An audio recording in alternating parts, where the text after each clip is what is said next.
আদম শুনানিতে আপনার নাম মুসলমান থাকতে পারে, ভোটার লিস্টে আপনার নাম মুসলমান থাকতে পারে, পাসপোর্টে এনআইডি কার্ডের মধ্যে, জন্ম নিবন্ধনের মধ্যে বা সার্টিফিকেটের মধ্যে আপনার নাম মুসলমান থাকতে পারে, কিন্তু আপনি যদি নামাজ না পড়েন, আল্লাহর কসম, আল্লাহর খাতায় আপনি মুসলমান নন।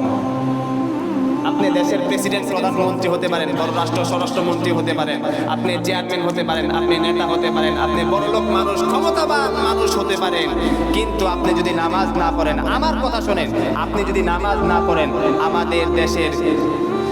সদরঘাটের বা